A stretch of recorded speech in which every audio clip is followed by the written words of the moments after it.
Bonjour et bienvenue dans Symbiose, le podcast avec un S. Vous avez lancé l'écoute de la partie 2 d'une interview avec Adina et Ataa qui nous parlent de mouvementer. Si vous n'avez pas encore écouté la première partie, vous la trouverez juste après cet épisode dans votre application de podcast. Et si vous êtes encore là, alors on est reparti. Bonne écoute!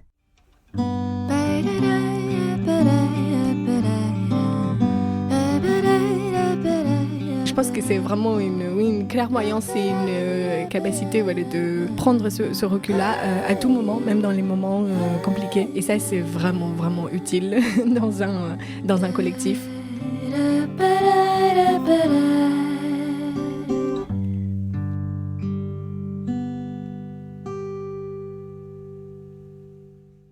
Est-ce que peut-être tu aurais un exemple de situation, je ne sais pas si vous avez envie d'en partager, mais quelque chose d'un peu concret pour se rendre compte des sujets ou des situations sur lesquelles ça peut frotter parfois? Déjà, il faut savoir que, effectivement, je pense qu'on est plutôt apaisé, douce, mais il y a énormément de sensibilité. Il y a quand même de l'émotion. Et donc, ce qui fait que, structurellement, l'environnement de mouvementer, et puis même les personnes que ça attire, et c'est normal, c'est un environnement où il y a beaucoup d'émotions, et donc il y a des possibilités de faire des belles choses qui sont créatives et touchantes, et il y a même un peu d'art, etc., et c'est génial. Et il y a aussi la possibilité qu'il y ait des tensions, il peut y avoir un côté explosif. Ça va jamais jusque-là, parce que je pense que... notre truc, c'est de se dire, dès que on va sentir les premiers signes, en fait, d'un éventuel conflit, on va pas attendre que le conflit se déclare dès qu'il y a, par exemple, du défensif ou qu'il y a de l'évitement. On va dire, justement, parce qu'on est très sensible, et en plus, on est très sensible l'une à l'autre, on va dire, là, il y a un truc. Là, il y a un truc qui cloche. J'attends un peu, parce que c'est peut-être passager, et peut-être pas besoin d'ouvrir. Ou alors, si c'est pas passager, il va falloir qu'on en parle à un moment, et on trouvera le bon endroit, le bon espace, et on en parlera en CNV, etc. Et je rajoute à ça le fait que je pense qu'il y a même entre Adina et moi une tension structurelle qui est liée au fait que moi, je vais vouloir être dans « on avance, allez, c'est parti ». Et Adina me dire « non, mais attention, il faut aussi soigner ». Donc, je sais pas si j'ai un exemple précis. Peut-être il y a quelques mois, c'était au début de l'été, quelque chose comme ça. Il y avait, c'est vraiment une illustration de cette tension structurelle où Adina était en transition et puis après, je la laisserai en parler plutôt. Justement entre son job à temps plein et éventuellement sortir de son job à temps plein. Et moi, j'avais trop hâte. Et forcément, comme il y a des négos en cours avec son job, ça n'arrive pas forcément au moment où moi, j'ai envie que ça arrive. Et donc, ça a pu amener des insatisfactions, des impatiences. Et c'est intéressant parce qu'au début, c'est dans des petits détails. C'est ce truc-là, on voulait faire et finalement, on va devoir le décaler. Et puis après, petit à petit, on arrive à la cause racine, entre guillemets, qui est que est-ce qu'on va pouvoir mettre autant de temps l'une que l'autre dans l'association, comme on le voulait? Il n'y a pas eu de conflit. Enfin, je peux pas dire qu'il y a eu un conflit. Je pense qu'il y a eu de la frustration, que ça s'est ressenti, qu'à un moment, dans une réunion, l'une de nous va en parler. Il va y avoir un peu d'émotion, on va le sentir. Et en général, on va prendre du temps. Un peu le truc de... c'est la disponibilité. Ouais, c'est ça, c'est l'échelle de la disponibilité, il me semble, en CNV, de dire au début... Je pense que si j'ai envie de me faire entendre, ça va mal se passer parce que ça va sortir sous forme de reproche, donc je vais faire ma gueule globalement. Et puis après, tiens, là, je sens que je vais pouvoir exprimer les choses. Et puis là, même, je sens que je vais pouvoir accueillir l'autre. Donc on joue sur le temps parce que, comme l'a dit Adina, on sait que ça va pas être mis sous le tapis, quoi. C'est vraiment ça. Donc on sait qu'on peut attendre, que c'est ok, qu'on n'a pas besoin de régler le truc là tout de suite. C'est hyper important, c'est une super clé. La notion du temps, que ce soit dans les binômes ou même dans les collectifs, c'est vraiment un truc dont je trouve on parle pas beaucoup, alors que c'est un énorme sujet au final. Du coup, je suis très contente que vous l'ayez souligné aujourd'hui parce que pour moi, c'est vraiment on est sur une clé de base.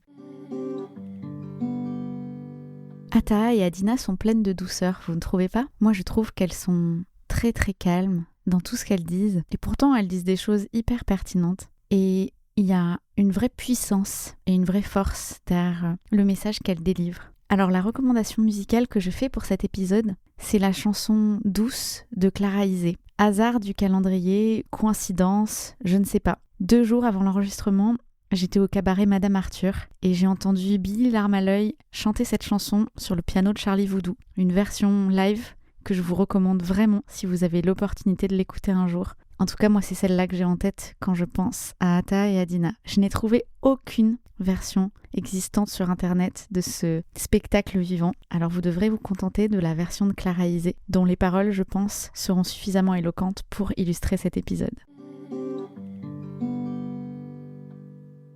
C'est quoi la plus grande qualité de Adina? Sa générosité. C'est sorti tout de suite. Ouais, c'est assez... ouais. Je pense que Dina compte pas, quoi, à mon avis. Ça me rappelle, je vais le placer parce que un de nos slogans, entre guillemets, de Mouvementé, c'est... parce que les gens nous disent, mais plus doux, plus juste, qu'est-ce que vous voulez dire par ça Et on dit souvent, plus juste, c'est pour tout ce qui se compte. Donc, c'est l'argent, le temps, etc. Et plus doux pour tout ce qui se compte pas. Donc, ça va être la santé, le soin, la relation. Je pense que... pile parce que justement, elle a un peu ce don naturel pour ces dimensions-là. Donc, c'est des dimensions où on compte peu. Et j'ai l'impression que c'est aussi ce qui a permis dans notre relation de pas trop être dans des logiques de négociation ou de transaction. Enfin, c'est pas du tout une relation transactionnelle, quoi. Il y a vraiment ce truc où juste on fait, on se donne sans compter et on avance et on est joyeux. Et même dans les conflits, par exemple, on va pas revenir sur « Ah, mais si, mais moi j'avais fait ci et pas toi ». Ouais, donc je dirais ça. Ouais, c'est bien ça. Ok. Et je te pose la même question dans l'autre sens. Atta, je pense que c'est sa capacité à prendre du recul et à voir les choses telles qu'elles sont avec toutes ses facettes et les gens aussi. De vraiment se dire cette personne, elle est là, elle a son bagage, ses envies, sa place dans ce collectif. J'essaye de la comprendre et j'essaye de vraiment prendre en compte tout. Et c'est pareil pour les choses, pour les objets. Vraiment, moi je la suspecte d'avoir un troisième œil. Je pense que c'est vraiment une clairvoyance et une capacité de prendre ce recul-là à tout moment, même dans les moments compliqués. Et ça, c'est vraiment, vraiment utile dans un collectif. Parce que tout le monde se sent vu, se sent compris. Ça, c'est rare. Maintenant, je le sais. Parce que j'ai travaillé avec plein de gens différents. Et même des gens que j'adore, que j'admire, avec qui ça se passe super bien, mais pas cette capacité-là de te sentir aussi toi-même avec tout ce que tu es. Donc ça, c'est une grande force, une grande qualité assez rare que j'apprécie. Et j'ai beaucoup de chance d'avoir ça tous les jours. Ce serait quoi les conseils que vous donneriez à un binôme qui ressemble un peu à vous, qui réfléchit à faire un projet ensemble? Vous avez du coup 6 ans sous le coude. Qu'est-ce que vous donneriez comme conseil à ces personnes-là? Je pense que de se dire la vérité. Et ce qui n'est pas si simple, parce qu'il faut déjà aller la chercher chez soi. Justement, quand on est dans des environnements comme ça, où il y a un mélange des genres, parce que le travail bénévole se fait aussi sur des temps perso.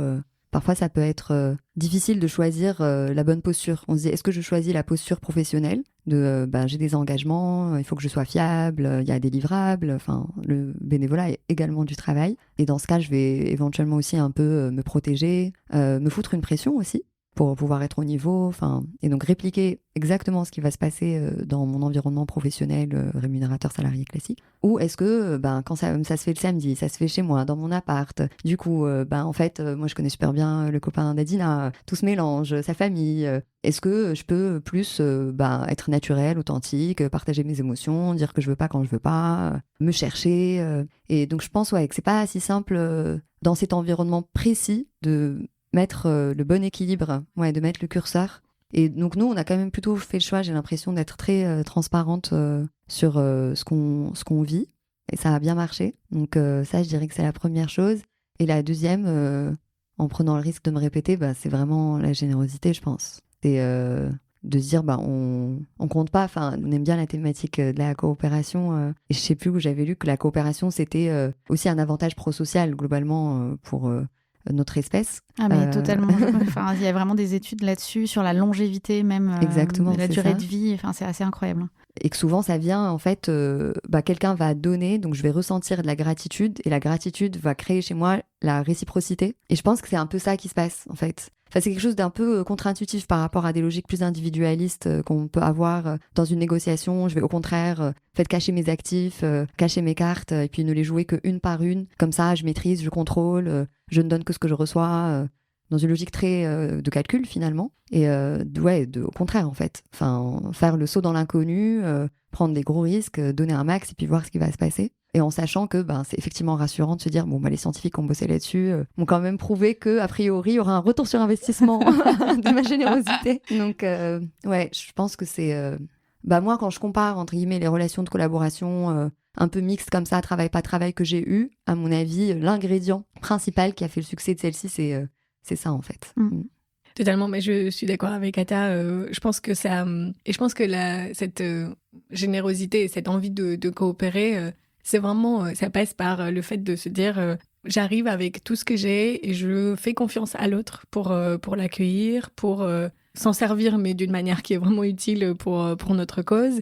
et tout ce que j'ai à partager est bon et utile, et mes difficultés, mais aussi mes joies. Je pense que notre collaboration est aussi joyeuse parce qu'on adore partager une bonne nouvelle l'une avec l'autre, et je pense que parfois on oublie ça dans des collaborations professionnelles, se dire voilà, j'ai une bonne nouvelle et j'ai une certaine joie que j'ai envie de partager avec toi. Pareil un peu pour les difficultés, je pense que ça, je sais pas, ça me rend plus humble régulièrement, les partages qu'on peut avoir. Donc cette générosité et cette coopération, ça passe aussi par ça. Et je me dis qu'il y a, pour rebiffer avec la notion de temps, en fait, je suis très contente qu'on parle beaucoup de temps, aussi parce que moi, c'est une notion que j'explore depuis peu.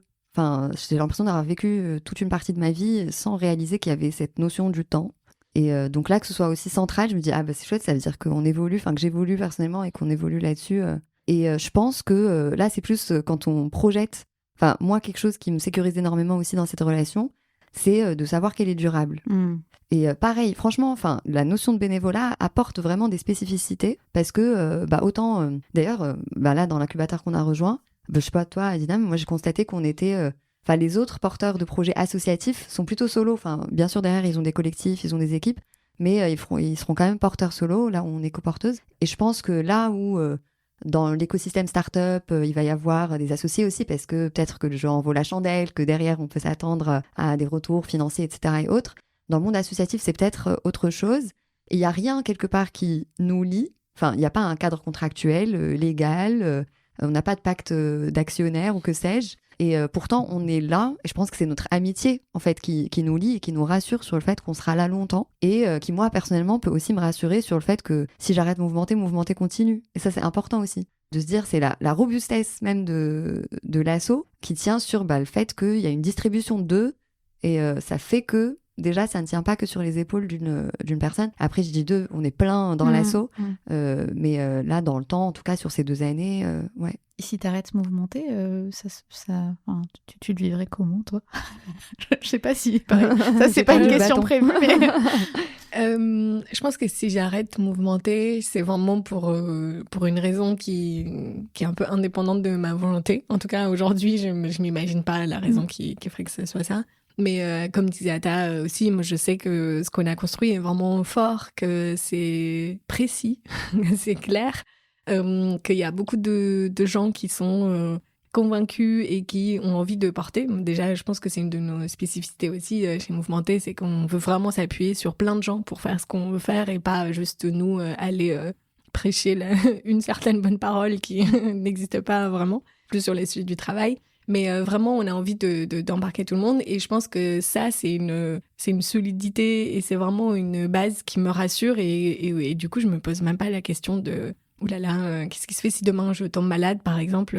Qu'est-ce qui se passe de tous ces gens-là? Je sais très bien que tout va continuer et que tout sera super et encore mieux et toujours progresser et toujours expérimenter aussi davantage de choses avec Mouvementé. » Je pense que c'est les conflits qui créent la confiance. Moi, ma conviction, c'est que...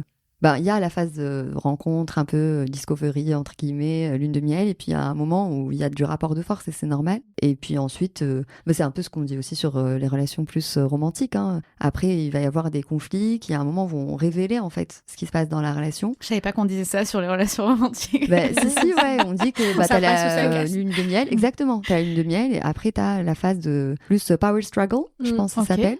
Et en fait, il y a beaucoup de couples, entre guillemets, qui s'arrêtent à ce moment-là, en fait. C'est le moment où il va falloir qu'une, ou peut-être même les 2 personnes, puissent faire des compromis, puissent s'effacer, lâcher du territoire. Et souvent, ça va être soit sur des sujets de qui décide de ce qu'on va faire, ou alors qui a le plus d'attachement, ou etc., etc. Et je pense que ça se joue dans n'importe quelle relation, en réalité, même des collègues, au travail, sur un projet, ou peu importe. Et je pense que les conflits, qu'ils soient gérés de manière très douce et apaisée ou qu'ils soient plus explosifs, permettent de révéler, en fait, parce que tu dis, si j'ai vécu ça et qu'on est encore là, on est solide. Puis une 2e fois, puis une 3e fois. Et c'est ça qui, moi, en fait, me fait croire en la longévité, la durabilité de cette relation, que ce soit dans le cadre de Mouvementé ou pas, d'ailleurs.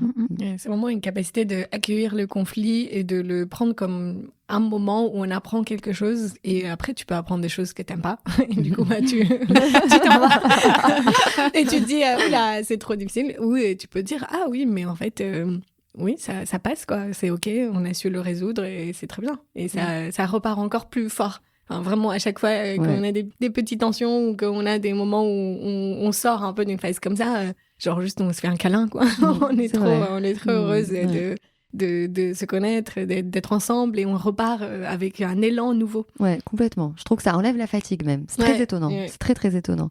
T'es fatigué parce qu'il y a une tension, tu viens, t'as ta conversation, ça dure 1h30, 2h et tu repars sur un nuage, quoi. Ouais. Genre, c'est une sorte d'exaltation de la j'allais dire réconciliation, mais c'est pas vraiment ça, mais juste, de repartir ensemble dans une direction, quoi.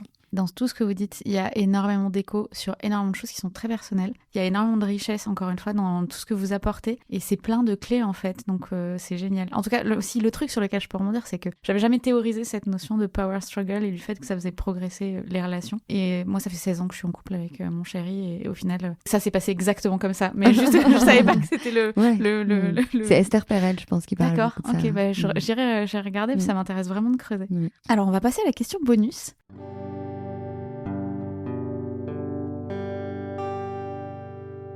Bonjour tout le monde, donc je m'appelle Delphine, je suis accompagnante féministe et intervenante sur les sujets d'équité en entreprise et j'avais une question pour vous. Comment vous intégrez la dimension de la charge émotionnelle, de la fatigue, du corps qui fatigue sans que le mot doux soit dénué de sa force politique ?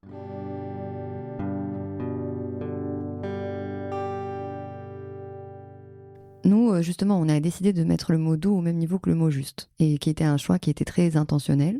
Le mot juste est un mot qu'on va beaucoup retrouver dans les environnements militants. La notion de justice, c'est une notion même dont les entreprises peuvent avoir peur. Aujourd'hui, on parle de plus en plus de justice organisationnelle, mais c'est relativement nouveau. Et on s'est dit, on va mettre doux au même niveau que juste, pour montrer que viser la douceur, c'est ambitieux, c'est compliqué, et ça se joue vraiment au niveau des organisations et pas au niveau des relations et des individus. Donc c'est des choix que je vais faire sur la manière dont je vais répartir le pouvoir, la manière dont on va gouverner, la manière dont le management et l'encadrement va être structuré, etc.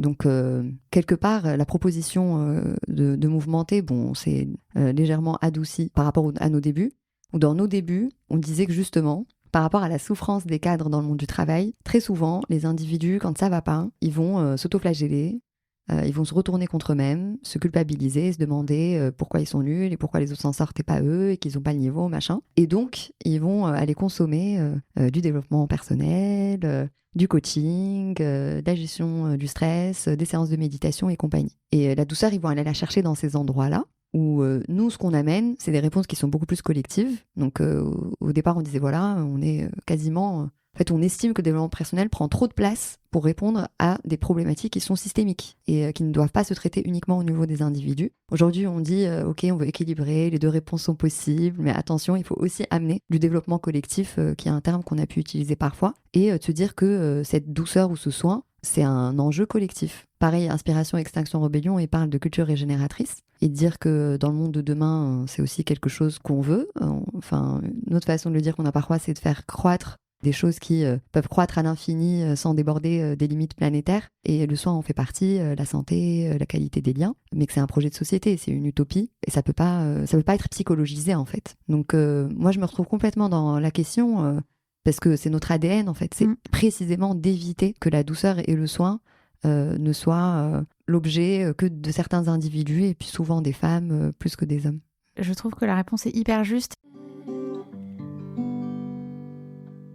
Nous, on s'inscrit... les choses qu'on dit, on les invente peu. On fait un peu de vulgarisation, on essaie de trouver des bonnes formules pour parler à notre cible, entre guillemets, au cadre. Mais notre geste, c'est d'essayer de briser la frontière entre ceux qui travaillent et ceux qui travaillent sur le travail. Et dans ceux qui travaillent sur le travail, il y a les psychologues du travail. Et les références que nous, on prend beaucoup... c'est Christophe Dejour, c'est Yves Clos. Donc, c'est une façon de voir la psycho du travail qui est très organisationnelle. Moi, je me souviens, une des phrases qui m'avait marquée dans un des cours que j'ai suivi là-dessus au CNAM, c'était le prof qui nous dit, je vous le dis tout de suite, nous, au CNAM, on estime que quand les individus sont malades, c'est parce que l'organisation est malade. Et donc, on va aller agir sur les mécaniques organisationnelles. Et donc, c'est hyper important pour nous d'amener ça.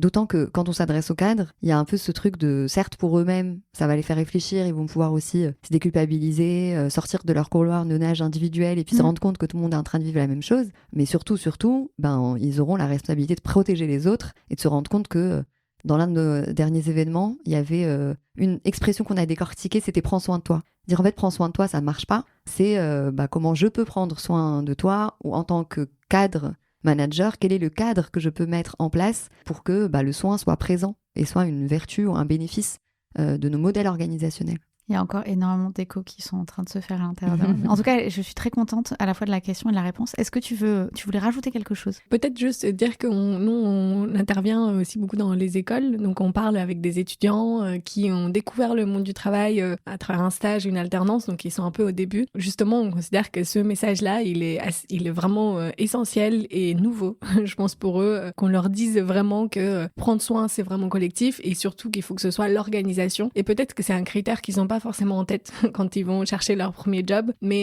est-ce que la manière dont l'entreprise elle est organisée et dont elle fonctionne, est-ce qu'elle prend soin des gens qui la forment ou est-ce que c'est juste une ou deux personnes qui portent un peu toute cette charge et comme disait Ata aussi, c'est souvent les femmes qui ont été socialisées comme ça.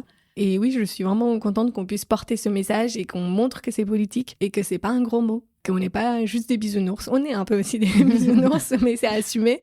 Et que c'est au même niveau que la justice, que ces deux-là se retrouvent vraiment dans l'organisation en tant que telle et que c'est possible aussi. Je pense que c'est aussi le message qu'on a envie de porter, c'est dire il y a beaucoup de choses qui vont pas, il y a beaucoup de choses qui sont dysfonctionnelles, mais il y a aussi beaucoup d'alternatives, il y a beaucoup d'organisations, souvent des assos aussi, qui font les choses différemment, qui font ça bien et dont on peut s'en inspirer. Et vous, ces étudiants, vous êtes les futurs décideurs de demain. Donc inspirez-vous de ça et prenez-le en compte dans la manière dont vous allez organiser le travail de demain. J'aime beaucoup parce que dans la manière dont tu viens de parler, tu as un grand sourire et il y a énormément d'énergie et j'ai envie de les dire à voix haute parce que les gens ils vont pas voir ça, mais j'ai vraiment envie de dire que c'est avec cette énergie-là et ce sourire-là que tu viens de parler et j'ai trouvé ça super. Il y a une dernière question qui n'est pas la dernière question mais que je pose à chaque fois. La question c'est est-ce qu'il y a quelque chose dont vous avez envie de parler et dont on n'a pas parlé ? Ah oui, ouais, peut-être la libération de la parole. Voilà, c'est tout ce que j'ai à dire. La libération de la parole, tu veux dire le fait qu'on parle plus maintenant des violences systémiques ? Oui, c'est ça. Et je pense, de la vertu, de se dire que nous, ce qu'on essaye d'amener avec Mouvementé, c'est plus une pédagogie, de la méthode. Il y a un peu ce truc un espace. On se situe vraiment à un endroit où on est des messagers, des facilitateurs et on n'est pas forcément des experts du monde du travail. On est aussi des témoins du monde du travail. Donc il y a quelque chose là-dedans, je trouve, qui est intéressant. C'est ce qui m'est venu spontanément. Et à côté de essayer justement de briser la frontière entre ceux qui travaillent et ceux qui travaillent sur le travail, un autre geste que nous, on voulait amener, c'était la libération de la parole. C'était très inspiré de l'éducation populaire et de se dire, si on fait un lien avec les environnements où les ouvriers se sont organisés, surtout que là, dans le travail, on est en train de vivre des révolutions qui sont assez profondes pour le secteur du tertiaire, pour les cadres et toutes les professions avec une grande teneur, on va dire, plus intellectuelle, servicielle. C'est parce qu'il y a eu de l'éducation populaire chez les ouvrières et les ouvriers, qu'il y a eu des espaces où ils ont pu partager leur vécu individuel, qu'il y a des consciences collectives qui se sont constituées et que, si je prends un exemple, au moment où il y a eu une automatisation de masse, les ouvriers s'étaient organisés, ils avaient réussi à obtenir par exemple qu'une taxe soit appliquée sur les usines, qu'en fonction des machines qui sont achetées, on soit capable de calculer le gain de productivité et donc de taxer à hauteur d'un pourcentage du gain de productivité pour redistribuer la valeur qui a été générée. Et que nous, c'est cet exercice, ce geste-là, ces espaces-là, qu'on avait aussi envie de créer avec Mouvementé, que ce soit auprès des étudiants ou dans nos événements.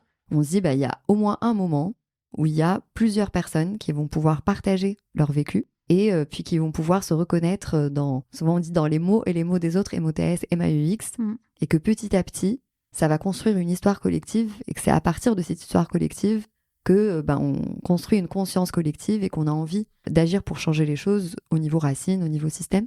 Et je pense que ça, c'est assez... c'est anodin en même temps, c'est juste parler, mais en même temps, c'est central et c'est hyper puissant. Et même, nous, on a beau créer plein de contenus hyper intéressants, psycho du travail, machin, etc. Quand on intervient chez les étudiants, on leur demande à chaque fois leur feedback. Ce qu'ils préfèrent, c'est les moments de co-développement et le moment d'échange. Ce qui nous va bien aussi quelque part dans se dire que on n'a pas envie d'avoir une relation verticale vis-à-vis de nos bénéficiaires, que on est plus là pour créer un espace, le faciliter et puis permettre la circulation des savoirs et des affects entre pairs. Et je pense que même, pour revenir presque au début, c'est ça aussi qui rend mouvementé politique. Je pense que c'est pas politisé dans le sens, de donner la vision d'un certain parti sur le monde du travail. C'est vraiment comment on crée cette conscience collective et vraiment offrir cet espace que, nous, on n'a pas trouvé. Et c'est vraiment politisé dans ce sens-là, de la parole et de la conscience collective. Et elle a raison de le souligner. On y est très attaché de dire que mouvementé permet cette libération de la parole. Et on essaie de l'appliquer déjà nous, dans notre manière de fonctionner, dans notre organisation, mais aussi dans toutes les activités qu'on fait, des événements, des interventions, vraiment accorder une place particulière à ça. C'est hyper important et j'ai envie de rebondir dessus aussi en précisant que mon impression de la situation actuelle, c'est vraiment que les gens passent de plus en plus de temps seuls ou sans échange avec les autres, plus face aux écrans, à consommer de l'information, mais peu à parler et à échanger. Et que le fait de réussir à mettre en place des espaces où on parle, où on échange, où on partage nos vécus, en fait, pour moi, c'est crucial sur la survie de l'espèce. Donc, je pense que c'était important que vous parliez de ça et je suis contente qu'on l'ait abordé avant la fin de l'interview. La dernière question, c'est le passage de relais. Ma conviction, c'est qu'on peut trouver des coopérations, des collaborations un peu partout. Donc, j'essaie d'avoir plein de gens différents dans le podcast. Et je demande toujours, à la fin de chaque interview, à qui vous avez envie de passer le relais, qui est-ce que vous aimeriez avoir dans ce podcast, s'il y a une collaboration, une coopération qui vous fait rêver. C'est une question très, très ouverte. Mais s'il y a un binôme ou un collectif que vous auriez envie de citer, à qui vous auriez envie de passer le relais, ça serait qui ? Moi, je pensais à Xavier et Jérémy qui ont créé Ecause parce que c'est un binôme que je vis de très près. C'est deux personnes très, très proches. Mais qui sont très différentes. Et ça fait 5 ans qu'ils travaillent ensemble, qui pivotent aussi beaucoup, qui essayent de trouver un peu leur positionnement, leur activité. Mais je trouve qu'ils sont très conscients, l'un et l'autre, des forces que chacun apporte. Et ils arrivent à bien trouver leur compte dans cette collaboration. Et surtout, chacun arrive aussi à progresser sur d'autres sujets à côté. Et ça, je trouve ça important et assez inspirant. C'est un super passage de relais, merci.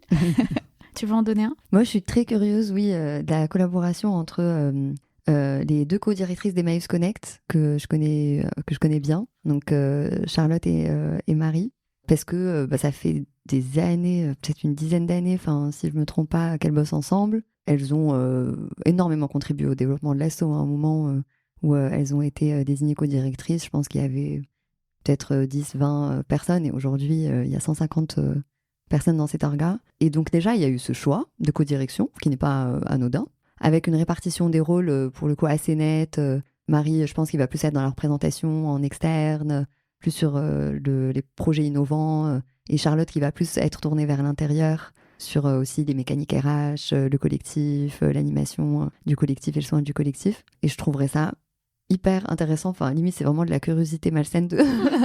mais moi j'adorerais les avoir dans le podcast, si jamais on peut faire un truc... je peux leur en parler. Carrément. Et de comprendre comment elles fonctionnent, leur relation. J'ai l'impression qu'il y a aussi beaucoup d'amitié. Ah ouais, mais je pense que les deux binômes que vous avez cités, je pense que c'est des binômes que j'aimerais rencontrer si c'est possible. On en reparlera. Ouais, avec plaisir. Merci à toutes les deux pour Merci cette interview. Toi. J'étais très heureuse de vous rencontrer, de vous entendre parler de ces sujets, de voir comment vous fonctionniez toutes les deux aussi. C'était une interview avec beaucoup de douceur et ça fait du bien aussi. Merci, je pense que c'est aussi grâce à toi la douceur. Tu nous as mis super à l'aise. Vraiment, je faisais un peu du méta en me disant waouh, c'est comme ça qu'on anime un podcast en fait. Oh, je comprends. C'est pas facile et il y a un peu des secrets quoi. Il y a une recette. Ouais, merci. Ouais, clairement, merci beaucoup. Moi, c'est la première fois, donc vraiment, j'étais un peu stressée, mais tu nous as bien mis à l'aise, donc merci. Ça s'est pas du tout vu que t'étais stressée. Merci d'avoir écouté cet épisode. J'espère qu'il vous a plu. Symbiose est un podcast autoproduit et gratuit. Souvent, on vous dit, et moi c'est ce que j'apprends à ma fille, quand c'est gratuit, c'est toi le produit. Mais dans ce cas précis, non. Je ne vous mets pas de publicité, je ne vous mets pas de lien sponsorisé. Et je ne prévois pas de le faire pour la suite de l'aventure. D'ailleurs, si vous voulez m'envoyer un signal pour que l'aventure continue, abonnez-vous, laissez un commentaire ou encore mettez des étoiles si vous êtes sur Apple Podcast. Vous pouvez penser que votre voix ne compte pas, mais je vous promets que chaque retour positif que je reçois me booste à chaque fois à continuer cette aventure. Et si vous voulez encore plus soutenir le podcast, vous pouvez le partager, en parler autour de vous ou encore le mécéner via les liens qui se trouvent en description. Pour le mois prochain, je vous donne rendez-vous pour une belle rencontre où on va parler de couple, mais aussi d'aventures sportives. Merci à Stella Jang pour la musique qui accompagne les épisodes. Merci à Héloïse Dorizuru pour le logo. Et merci à Elodie Bonnotte pour le montage. Et quant à vous, merci d'avoir écouté cet épisode jusqu'au bout. À très vite. C'est surtout une grande dose de talent, on va pas se mentir.